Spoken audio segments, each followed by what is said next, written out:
The Fast, Easy Success Marketing Insider, the uncut, uncensored podcast, bringing you the refreshing, no fluff, no BS views in business, sales, and marketing you desire. Your host, author, marketing strategist, direct response copywriter, and serial entrepreneur, Eric Barton, the results specialist.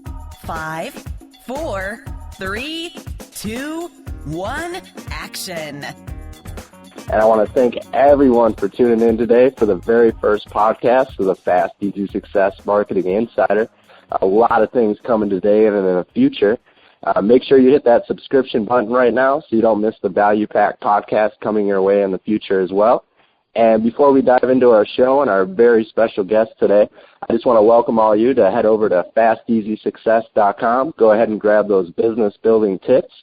Those are sent directly to your email. And when you head over to FastEasySuccess.com, I'm also giving you your free business cheat sheets. All right, let's dive in. A special guest joining you and I on our show today, a man I've known about and studied quite a while. You probably heard of him if you spent any on time, looking at marketing, copywriting, and even if you haven't discovered this man yet, you're definitely in for a treat. I have an author, a top direct response copywriter, a marketer, and an email marketing specialist on the show. And even over the past 11 years, he's written ads that have helped earn millions of dollars in sales in hyper-competitive markets like golf, biz ops, self-defense, home business, and internet marketing, and even including ads that have been running virtually unbeaten and unchanged for over 5 years by other copywriters. Ladies and gentlemen, the man, the myth, the legend, Ben Settle. I'm honored to have you on the show, Ben. Well, that was one hell of an intro, man. I appreciate that. And yeah, I really appreciate it. I'm a myth or a legend, but I can be a myth or a legend in my own mind, at least, I guess. Absolutely. I really want to appreciate, you taking the time to come out. I know you got a lot of things going on. And, I was really thinking of a way to kind of launch the first podcast show. And really, honestly, you're the only person I thought of and asked to be on the first show. So I guess it's kind of good you said yes to that. But I'm definitely excited to have you here, and everyone out there listening has their ticket, so they're definitely ready for the profitable thrill ride here. So let's jump in. If I could ask you, Ben, just for the people that aren't familiar with you for some reason, can you tell us, really how you got started in the sales, marketing, or maybe even copywriting world, how you got the bug? Oh, yeah. It happened kind of in a weird way. When I graduated college, I joined a now defunct MLM company. Like a lot of people just getting started, they'll jump into there. I absolutely sucked at it. You could not find a worse distributor than me. I couldn't sell anything. But I just kept plugging away at it for a couple years until I got into so much debt from buying leads and products and just getting in all this credit card debt, where I ended up living in a small little 2-room office because I couldn't afford a real place to live, and it was pretty bad. But what happened was I just got to this point where I'm like, man, this just isn't working. I got to do something. And I was plagued with insomnia that night, and I remember it like it was yesterday, but this was actually back in 2001. And so I went into the other room in the office at 3 a.m., and I just looked at my bookshelf, and there's this book in there called The 7 Lost Secrets of Success by Joe Vitale, and it's about this old-school advertising guy named Bruce Barton, who, if you're not an advertising geek, you probably have never heard of him, but back in those days, he was like a household name back in the 50s and the 40s and the 60s, I think up into the 60s. And anyway, there's a story in that book, there's a story about this guy who came to him during like a really bad economy. It was like the early 1900s. And I guess they were in a big city, maybe it was Chicago or something, I don't know. But this guy came to him and, into Bruce's office, and they were looking out the window at all these other buildings and all this. And this guy who came to him was known for being good at writing sales letters. He was a salesman, but his thing was sales letters. And Bruce Barton says, look at all those buildings out there. Why don't you write a sales letter to sell yourself on getting hired? And there was something about that story that just hit me. I was like, oh, man, that's what I should be doing. So long story short, I started that night looking up into it and, ran into the Dan Kennedy and the Gary Halbert and all those people everybody in marketing is familiar with. And it just took, I just never looked back since. Nice. Yeah, that book I read a while back, and that Bruce Barton story hit me too, and there's no relation to my last name and his, but definitely, yeah, that is. No, I know your focus, the last couple of years, really, or maybe last year or two, has been on email marketing, and I think even the last year or so, maybe if I'm correct or not, you stopped taking writing clients, or really, been publishing your email players newsletter. Is that true? Or? Yeah, I stopped taking client work in July or August of 2011, and what had happened was I was doing these deals with clients where I was working. I'd get paid up, a regular fee, but also I get paid on sales and all that, which sounds really cool on the surface, but you basically become their bitch. I can't do that. Yeah. I hate authority. So that earlier that year, I'm like, okay, I'm putting a 1-year plan together so I can get out of doing client work forever.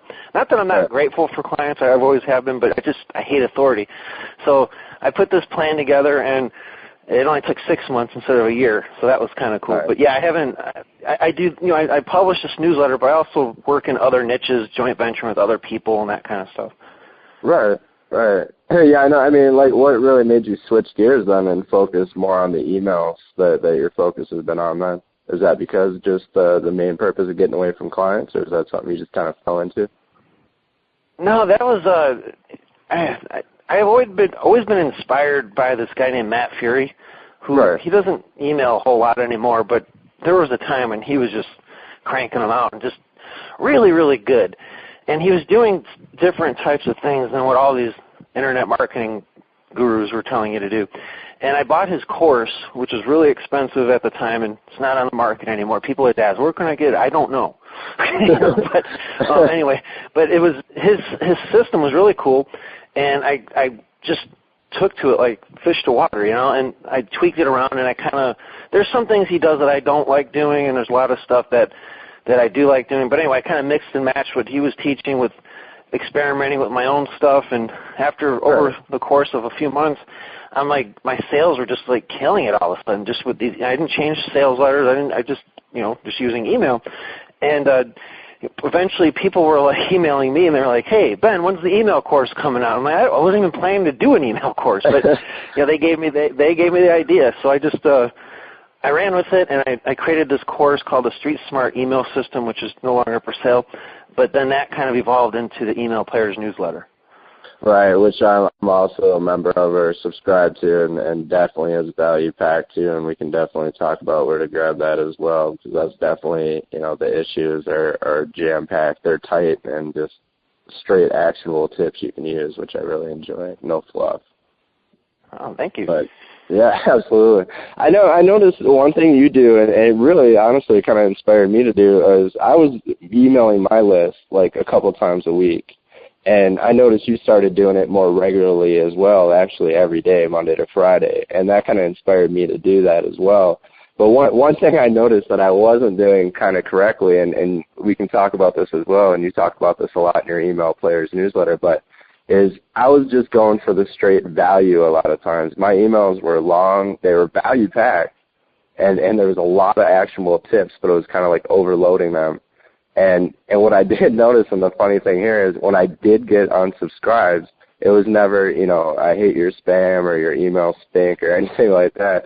It was always like, I don't have time to put all this into action was mostly the comments I would get, which I thought was the funniest thing in the world. What do you mean? I'm giving you this for free and you don't have time to use this? So when I kind of switched to, kind of what you do now and what you teach is kind of from straight content to mixing it up with value and shorter, but with entertainment and actually even more offers, my sales actually shot up and actually been receiving less unsubscribes, which you would think is the opposite. Yeah, it's funny when first of all, I'm a big fan of unsubscribes. Like I try to get people to unsubscribe. Okay, for example, just a couple of days ago, I was on this Skype call with a few of my friends. One of them is Andre Chaperone. He's a really, really good email specialist. I mean, he's one of the best out there. And he's like, and I sent this email out called the Book of Ben Verbs, right? And it was just, to me, it was just kind of like a throwaway entertainment email. Like there really was no value. I remember reading that, yeah. He goes, man, I bet you're going to get a lot of, like, people angry, for sending that out. And I said, I wish I would get some hate mail. I would love to get some more hate mail, but not mindless hate mail, although that could be fun too. But, like, just because if people are indifferent to you, then that means they're not paying attention to you at all. So I would actually rather people be hot or cold and not lukewarm, if that makes sense. Yeah, I definitely love that. I mean, it's more of a, basically, like, you get the answer now. Are they serious or not? You're not waiting around. And like you said, if they don't like your personality, they can kind of unsubscribe or move on. But you know what you have. No, I know when you mentioned Andre, I mean, I know he's more into basically the autoresponder sequences, like where he builds up the soap opera sequences. And you're more of like broadcast. Yeah, his style and mine could not be more opposite. But you know what? I would not down it. I mean, it works. What he does works. It's just too much work for me. I'm right. And that's what I like. Yeah.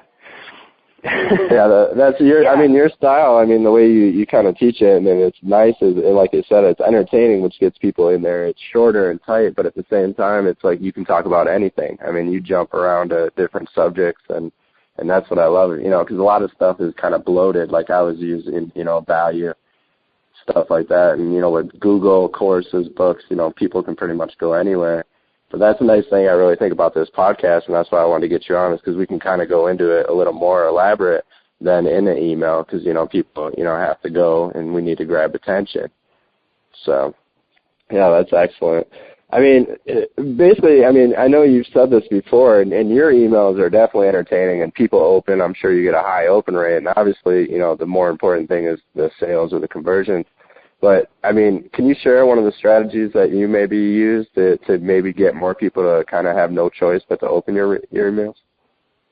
Yeah, there are literally dozens and dozens of ways to do this. I mostly use about 13 different ways, and the best way, if you have to break it down to the best way, it's just mastering the art of curiosity. And people don't realize this. I didn't even realize this until a few years ago when I interviewed this guy named Scott Haynes, who's like one of the world's easily one of the best copywriters like in the game. And he studied directly under Gary Halbert for a while. And anyway, I guess Gary Halbert took him out on a boat one day, and they were just driving around on the boat. And the way he told it, he said, Gary said, "So Scott, what's the most important part of an ad? What's the most important appeal you can have? What is going to get the sale?" And Scott's like, "Well, appealing to self-interest, right? What the person wants." And Gary goes, "No, you're wrong. It's curiosity. People will buy just because they're curious. They don't even like. Gary Halbert was a master at this. He used to write these bullets like this, and there's a bullet he wrote for Entrepreneur Magazine called "Fake Cocaine." Just like the real thing or something like that. Yeah, that ad is awesome. It is, and he apparently that bullet, once they put that in, sales just shot up. So people will just buy because of something they read in a bullet point because of that curiosity factor. So if you apply that to emails, it's just, that will do it. That really will get it opened and at least a good start reading. Yeah, curiosity is definitely killer, and definitely use it well. And some of your subject lines, I was even going back some of the ones that I've kept and received. Like Bigfoot's copywriting tips and George Costanza's anti-selling secret, which I loved. And that was a classic Seinfeld, but that was even a classic email that you wrote about his anti-selling secret. And what are some of your favorite ones that you've maybe written? I would say there's two. I don't know if these are my favorite, but they're the ones that got some interesting attention. Okay. One was Dr. Glenn Livingston. He said he had to contact me after reading this he's like, damn it, I have to talk to this guy. One was disturbing things I do on the phone was one, and another one was I don't know why this one gets so much. To me it just seems kind of like a dumb throwaway subject line because I just was in a hurry, called "Phantom Pooping Prospects," and so there's a lot that I would say that when I write it, if I'm laughing when I'm writing it, it usually ends up being a pretty pretty profitable email. So, this doesn't apply to every market. I mean, there's some products that are serious. You can't really be joking about things. But, the important thing is to put something in there where it's just an interesting read for people, whether it's a fun read or whatever. But if it's interesting, like you were saying, you were sending all that value, which is great. But the problem is it has to have some fun attached to it. There has to. Here's the way I like to explain it, and I heard this from Alan Alda, who played Hawkeye in the TV show MASH. I guess he was good friends with Don Hewitt, who founded 60 Minutes. And after the guy died, they did this documentary on him, and they asked Alan, why was 60 Minutes so popular when it first came out? And he's like, because he basically explained what's called infotainment. And he goes, what he would do, what 60 Minutes would do, would give you a hot dog that nourished you like broccoli. So it's fun, it looks fun, it tastes good, it's a hot dog, but you know what, there's actually a little nourishment in there. So you don't walk away thinking you wasted your time. You still learn something, but I don't advocate giving away anything that's in your paid product. I'm more like, let's philosophize about this. Let's talk philosophy. Let's just get down and think deep about this. And unfortunately, or should I say fortunately for the few of us who do that, not very many people can think beyond like level 1, right? So if you can think deep about your subject matter, write about it in an email, but do it in a way where it's hot dog, where it's a hot dog, it's fun, it's easy to consume. Yeah, you do that wonderfully. I mean, you tie a lot of things. Like I even got an inspiration. I can't remember what email you wrote kind of gave me the inspiration, but I did a Breaking Bad for Your Business was a subject line, and it kind of tied it into the finale of the show and how, businesses used to jump on the Seinfeld train where they would invite customers to come in, watch it on the big screen. And obviously the bars were benefiting because people were ordering drinks and food and et cetera. But, you can tie it into anything, and that's what I love. Do you basically, this is what I wondered too about your style too. Do you basically have it, like we talked about, you do broadcast messages, but do you have like an autoresponder set up, or are you writing these like the night before that morning and just sending them out, or? Well, here's what I advocate doing. This is what I do. I'm not saying this is the best way to do it or not, because everybody's different, and you got to do what works for you. But I usually write them the day before, and then have them. Sometimes I'll write 5 up front and just load them because I got other stuff. But in other niches that I don't really want to spend every day thinking about, I'll just I can't give away the niches because I have agreements in place with my JV partners and stuff. But for example, I just wrote an autoresponder series of about 60 emails. It took me about a week. Maybe I was writing a lot every day, and I wrote them in the same style I would do if I was sending them daily. And it's the sort of talk radio approach I use. And those will be loaded. And I've done that with all these other markets too. I just want to get them in and loaded and not have to think about them. But for my main thing, the thing that I want to focus on every day, I do daily fresh. They're not autoresponder. Right. Nice. Yeah, like my MO or style basically is a lot of them, like you said, I'll write either the day before or the night before. Sometimes I'll do them in the morning and shoot them out, but a lot of times I'll write them like that night before or something to have them ready to go. And I have like one set up, I think, every Wednesday, every 7 days that I don't write them. They're just in there. And that's more the longer emails, like I was saying, that I kind of keep in there, but the rest are fresh broadcasts. So, and like you said, do you use the same style or like frequency? Like you said, you have autoresponders set up in those different niches. Are those going out every day as well, or are those kind of weekly?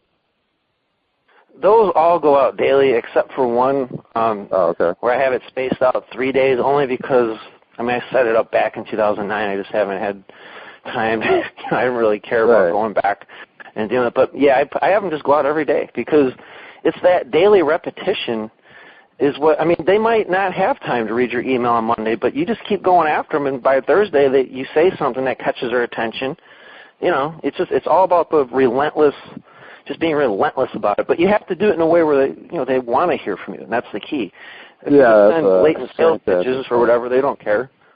Yeah, that's fantastic. A lot of people that tell you that the email every day doesn't work is a bunch of crap, and it's because they're pitching them every email, they're not doing it right, and the people that are doing it right, like you, that are sending every day, however, you're doing it differently with that entertainment and value style, and like you said, infotainment, that's definitely bringing a different game to it and different level. that style I think is easier for a lot of people too, because a lot of people don't want to write the long drawn out emails, or they don't have time. So I think your style works great. Yeah, I don't want to spend very much time either, because the saying that I like to think about, and I didn't make this up. I don't know who made this up. I heard Dan Kennedy say it, is money is attracted to speed. Just get it out there. You can always go back and refine something, but just get it out there. Right. Yeah, I have that argument with my friend all the time. He's a great guy, but he always, he'll call me, ask, what should I do, and then he just never does it, and he just kind of waits, and he kind of analyzes everything. So is there, out of the emails, can you think of one that maybe brought in the most sales for you, maybe even in your niche, that you can think of that for some reason kind of brought in? I don't remember the exact what it said off the top of my head, but It was back in March of this year. And, part of it was what my offer, too. I mean, it wasn't just the email, but this email seemed to take care of it.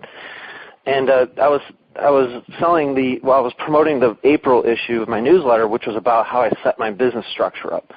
And for some reason, that just got like a lot of people wanted to know about that. So I can't, off the top of my head, remember what the email said, but I remember it was a couple of days before the deadline, and it was like crazy. So I'm sure there was more to it than just the email. There was a deadline coming up and all that, but I do remember that one just flooding it. I mean, it was like, whoa, where are all these people? I was starting to worry there's some fraud going on or something. Good thing, right? Your bank's calling you, hey, Ben, too many sales coming through here. It happened. Now, was that like a launch that you did through the email, or like an email launch? Well, when you sell any kind of continuity, you have a built-in deadline every month, which is really cool. So it's like you're launching every month, but it's not as hard as like a real launch. You're just basically launching the next, whether it's if it's an issue of a newsletter, or if it's a supplement, or whatever it is you sell that's continuity. You have that built-in deadline. So I say milk it. Milk that deadline for all you can, because nothing gets done without a deadline, and people need them. Yeah, they appreciate it.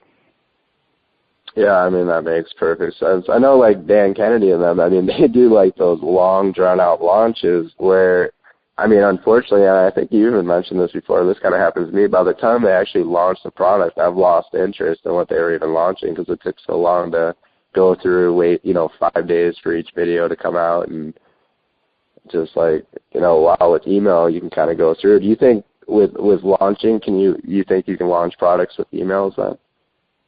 Dude, that's how I do it, man. I mean, I wrote a whole issue about this back in December of 2011, this very specific launch process I use. And, I can't compare it to other launch processes because, honestly, I've tried to, like, study these other ones, and I just get so bored by them. Everybody wants to make things complicated, and I'm all about simple, because even if the complicated thing is better, and I'm not saying it is or isn't, it's not going to get done as, like, the simple one will actually get done.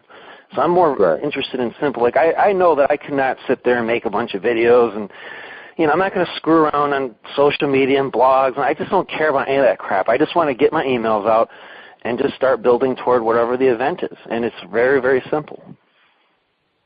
Yeah, that makes sense. I mean, is there one strategy you can share with the listeners, or something, maybe a technique that you use part of the process? Yeah, well, one thing I do, and I do this with special sales too, but I definitely do this when I'm launching something, is the last day of the launch. And this is what most people just don't have the balls to do this. They're too scared to even try it. Oh, I'm going to get yelled at, or whatever. You never get yelled at.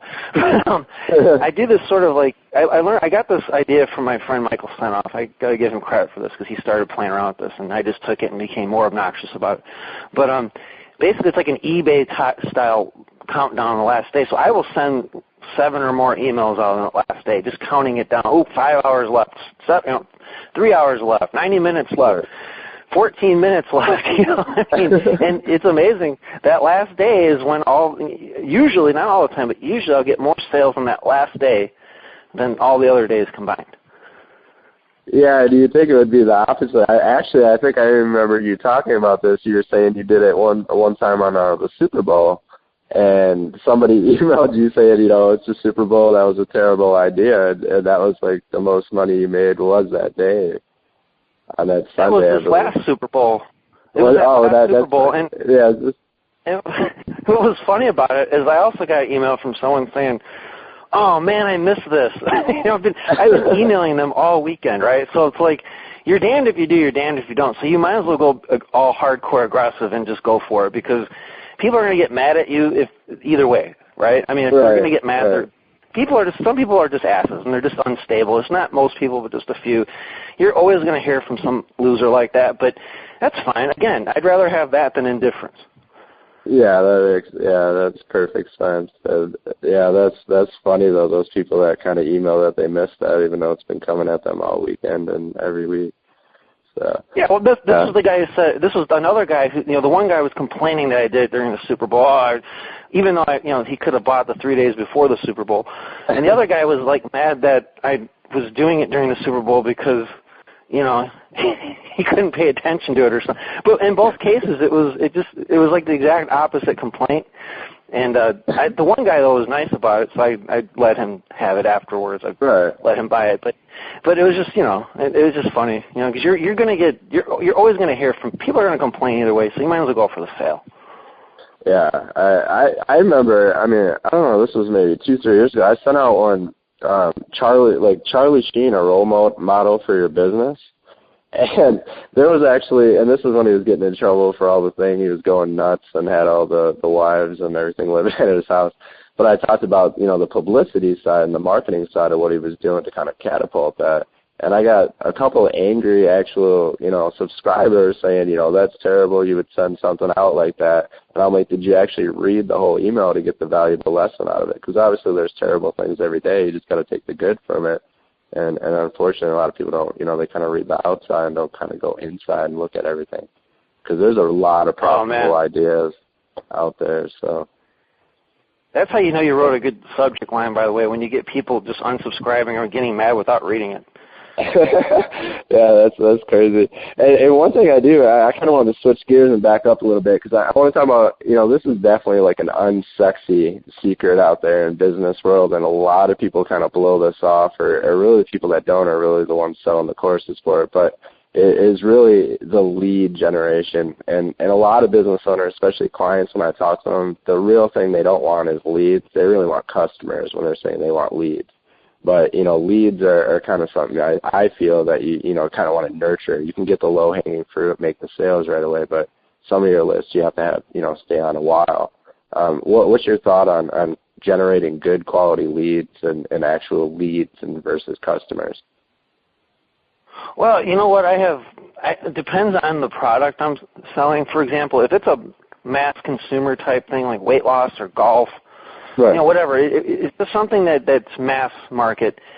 I am a big fan of actually not even doing an opt-in or anything. Just send traffic right to a sales letter, and then you're only building a list of buyers, and those are higher quality than leads. But if you're in a specialized thing like email marketing or copywriting or anything like that, where it's not mass market and you're not as many people out there, then I agree with what you're saying. You build that opt-in list, you'll get the low-hanging fruit, and then you can go after the higher-hanging fruit over time. That's where the email comes in. Nice. Yeah, I mean, that kind of goes into open rates, too. I think a lot of people get caught up in, I have this many people on my list. I mean, I'd personally rather have a smaller list that's quality versus, the higher. And open rates, too, is like a lot of people get caught up in that. Like you say, those don't matter, obviously, and tell people why you feel that open rates don't matter. Well, I mean, I'm not going to say they're completely useless, but I don't understand why people get obsessed with them. For example, just today, one of my subscribers, because my email players, people can just ask me questions whenever they want by email, and I encourage it. And he was like, well, okay, so look at these subject lines I've sent out. My open rates are really sucky right now. I mean, are these just sucky subject lines? And I looked at them, no, they're actually pretty good subject lines. But there's so many variables in an open rate that you can't control, that it's just pointless. For example, if they're checking emails on their smartphone, and most people are, and that smartphone, from what I understand, almost all cases, the HTML is turned off by default, it's not tracking your opens anyway. So it really doesn't matter. It's like, and now that people have iPads and a phone and a computer, they're checking on one device and then buying from another. I mean, it's a mess. So my whole thought is just, what matters at the end of the day is sales, because an open rate isn't going to put food on the table, but a sale will. So, it's a false economy that people get wrapped up in. I understand it. I mean, from one angle, I kind of get why people are worried about it, but really, at the end of the day, and this is a mindset I kind of learned from this guy, Paul Hartunian, who's like the publicity guy. He's like, don't worry about your response rate. He goes, what's better, to send out, 100 press releases and get one interview that results in $10,000 in sales, or send out 100 press releases and get 100 interviews and no sales? It's a false economy. It doesn't matter. What matters is the cash register. Did it ring or not? Right. If I remember, it wasn't Paul the one that sold pieces of the Brooklyn Bridge or something like that? Yeah, in fact, it's funny you bring that up, because I was telling you I'm moving and everything, and I just found my little piece that I got from buying his course, and it came with a piece of the Brooklyn Bridge. Yeah. Yeah, I do. I remember that story. Yeah, that's great. And is there a way that you feel, basically going back to the list for a second, do you feel there's a way to kind of pre-sell the list, or really kind of get them ready for your offers and basically to improve conversion? Yeah, I think the best thing you can do is on the very first email, put a link to what you sell. I mean, a lot of people are scared. They think, I want to incubate them. That's the thing these guys are doing. We need to incubate them for 5 days or before we sell. I'm like, that is just so moronic. Are you gonna, if somebody comes into your store, a retail store, right? I mean, this basically, I think everything, if it doesn't work offline, it probably won't work online. And if somebody walks into your store, you're not going to let them buy. You're not going to show them the solution to their problem that they have. You're not going to at least give them the option to know that it's there.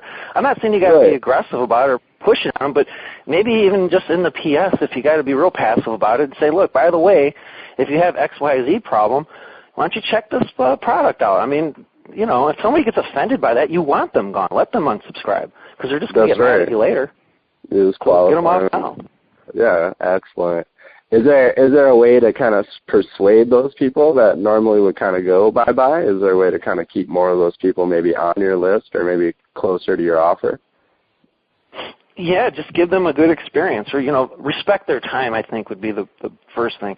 If you go in with I think one of the big problems on the Internet is people kind of think they're battling their customers, right? Like it's like a battle of wits. They're trying to trick them into buying and all this. And no, you have to go in there actually caring about them and say, is this going to help them? There are some people, or a lot of people, who really should not be buying my product. And I very often will say, if you're this kind of person or that, don't buy. Please, if you're going to have to go into debt over this, don't buy it. It's not worth it. I mean, so yeah, I do. You do that a lot. I see that who this is not for, or who this is for kind of thing. Yeah, I'm respecting their time. Even if they're not a good prospect, I would rather them not buy it, because I don't want them buying just for the sake of buying. I want them buying because they're going to consume the product and use it to improve their lives. Otherwise, what is the point? I could get sales. I could trick people, I guess, if I wanted to, but what good is that? Because the real success in any business is not the front end sale anyway; it's the back end. And this leads me to another thing I want to talk about, like this law of reciprocity, right? People say, the law of reciprocity. If you do this nice thing, if you do this for them, they'll feel compelled to do it back. Right. And I say, if somebody's going to buy just because you did a nice thing and they feel guilty about it, are they really going to buy from you on the back end? I mean, most likely, probably not. So, again, they're trying to trick people into buying, and like mind games and all this. I just don't believe in that. Just give them a good experience, respect their time, and care about them, and just let the chips fall wherever they may. Yeah, that's excellent. I mean, and not only will that give a better experience, I think, obviously for the business owner doing that, it's going to help on the chargebacks. People aren't going to be as quick to refund products. They're going to be more happy customers and have a better experience, like you said. That's nice. I mean, the repulsive, I guess you could say you do more of repulsive marketing a lot of times, because I've noticed even with your emails, they're more kind of like you said, trying to get those people off your list so you can kind of more concentrate on the better quality. Is that correct? Yeah, in fact, I invented this term called repulsion marketing, and it was kind of tongue-in-cheek, but I actually mean it seriously, because I've done a lot of work in the MLM industry, actually, not selling MLM, but writing ads that sell products, showing people how to do MLM. And there's this thing in that industry called attraction marketing. And, it's about attracting good people to you and all that. And there's nothing wrong with it. It's fine. There's absolutely nothing wrong with it. But my thought is, I'm going to go the opposite way. I'm going to repulse the people I don't want, because by being polarizing, the more polarizing you can be and get the people who should not be with you, you're going to turn on the people who should be with you. And that has been the case for me every single time. Nice. Yeah, and overall, too, and it's saving the business owners money, too, because there's less people on their list that they got to pay for. Because, like with Aweber or Infusionsoft, after you hit a certain number, you got to pay, for more leads being on your list or more people on your list. So now you just have better quality. That's very true. That is very true. Plus, they're less likely to click the spam button. And, yeah. that's huge. It's like you don't want people who are going to click that spam button. Yeah. Just unsubscribe link. All right, that could get you in serious trouble with those companies, that's true. And kind of, I want to appreciate you taking the time today. I kind of want to wrap this up. I want to talk about one thing that I know a lot of people really kind of consider you also king at, besides the email world, is your bullet style, or the way you write bullets, which really can be applied to the sales letters, your direct mail letters, online, offline as well. And I remember you talking about this, and I even remember Gary Halbert talking about this, how he used to rewrite or write by hand all these sales letters that he would feel that were the most successful in those industries. And this is what I kind of wanted to ask you about, because back in the day when Gary Halbert wrote letters, and if people aren't familiar with Gary Halbert, they can kind of Google him and find that out, but when he used to write sales letters, he didn't type everything up. If I remember right, he would give it to like his secretary or receptionist, and she would actually, type it up. So really computers weren't really the big thing back then. And do you feel that someone can write, or can they type in like Word document and still learn the same style, or do you feel just by writing with your hand that it's basically ingraining more into you? I have read long debates on this subject. Right. And honestly, when I did it by hand. I hated doing it. There is some connection, though. There is definitely a connection between the creative part of your brain and your hands. That's why people, when they move their hands and they're talking and that sort of thing. And I read that in this book called How to Argue and Win by Jerry Spence. Yeah. And he's a trial lawyer who has never lost a criminal case since like 1969. He's like the most persuasive dude on the face of the planet. And he's talking about how there's like this connection between your hands and your brain, creative brain. So I personally, if someone's going to do it, I recommend them doing it by hand. And it's also you're paying attention more to it too when you do it by hand. If you're just typing away, your mind can kind of easily wander. But when you're handwriting, it's like you're getting a hand cramp. Your mind's not wandering. You're paying attention. So. Yeah, that makes sense. I mean, to be honest with you, when I first got into copywriting, when I did handwrite, I'd rewrite the more shorter ads I'd find of like Eugene Schwartz or Gary Halbert, and then I would try the longer ones in Word document or something, type it on the computer. But like you said, I could feel with the hand.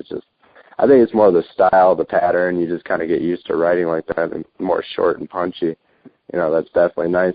And bullets can be key. I remember when I was selling my old course that I don't sell anymore, I had 2 bullets, and one was like, learn how to make money even if someone doesn't buy your product or service. And it was like, use this one technique. Yeah, use this one technique to make money even if people tell you no. After learning this, you may never care if your business sells anything ever again. That one bullet alone, I got so many emails on that. I ended up moving that bullet to the top. And then there was another bullet that people commented on too, and I ended up moving that to the top of the sales page to kind of increase conversions. Have you ever done that, like where you found more bullets or more punchy, you would move them to the top? Or? Yeah, actually, and here's another trick. You move the 2 best ones, the best one at the top, but also the second best one, the very last one, because a lot of people just scroll through them all because they're scanning. Right. So they'll read the first and last one. So yeah, definitely. Nice. Yeah, that's a good trick too. Nice. Yeah, that's great. And do you think of a favorite bullet that you can think off the top of your head that either pulled a lot of conversions or maybe just for your reason was a favorite? One that I've written, I can't think one on the top of my head, but I would bring everybody's attention to that Gary Halbert fake cocaine one, because that was yeah, that supposedly was the big seller for it, like we were talking about. So yeah, my best ones are in the self-defense industry. Those were the ones that I just would go crazy, because I could not get too violent or brutal for that client, and so I would just go crazy, and it was so fun. It was just like I loved writing those ads. Do you still ever mess with that industry too, or that niche? Or? No, not since since I wrote all of his sales letters basically and ran out of products to sell. And then he went out, he's shut that business down and is doing something else now, but right. I haven't. And it's a fun playground though to play in if you're a guy and you're into that kind of stuff. It's a very fun playground to be in. Yeah, that's definitely a hot market too if you get in with the right people. Nice. Well, I definitely want to thank you so much for taking the time, Ben, on the first show of the Fast, Easy Success Marketing Insider. And before everybody goes out and takes action on everything we talked about today, definitely can you tell people where they can maybe learn more about you or maybe even get your daily email tips? Yeah, they can go to bensettle.com. And if you don't have to join the mailing list, you can just bypass it and read the blog if you want. But if you join the mailing list, you'll get daily emails from me. But you'll also get the first issue of my Email Players newsletter in downloadable PDF format. It's actually a print newsletter, but the first, obviously I can't deliver that via email. But I can the PDF of that first issue. And people have told me they have just made tons of money just applying what's in that free issue. So you get that if you subscribe to the mailing list. It's a $97 value. Yeah. That is what I charge per month for that newsletter. Yeah, it's definitely like more of the higher priced or higher investments in a newsletter. But like I said, I definitely recommend that newsletter highly. And even one tip alone could pay over a year's subscription to it. Just using one email tip. So it's definitely an absolute pleasure to have you on, Ben. Is there a way maybe they can learn about that Email Players newsletter right away too, just in case they're interested in jumping on that? Or? Well, you know what? I would prefer people not buy that until they've gotten to know me a little bit to my emails. Okay. I know it sounds strange to people, but it's better that they kind of get to know me first before they buy it. But I guess if they wanted to look at it, it's at emailplayers.com. Nice. Yeah, I really appreciate the value, and definitely everybody listening, I hope you take action on everything Ben shared today. And before everybody goes today, if you just do us two quick favors, besides Ben, I want to thank you, but I definitely want to tell everybody just hit the subscribe button if you don't miss out on future business boosting podcasts. And if you stuck around this far, you obviously enjoyed the show. So make sure you leave those 5-star reviews with comments. I'd really appreciate it, and get the help, get the value out there, and definitely you'll help get it noticed. And then when you're done, go ahead and grab everything that Ben talks about, and then head over to FastEasySuccess.com, grab your free business cheat sheets waiting. And again, I'm your host, Eric Barton, signing out today. And we'll see you next week for another value-packed business boosting podcast. Thanks, and thanks, Ben. You guys have a fantastic day now. And here's to your success.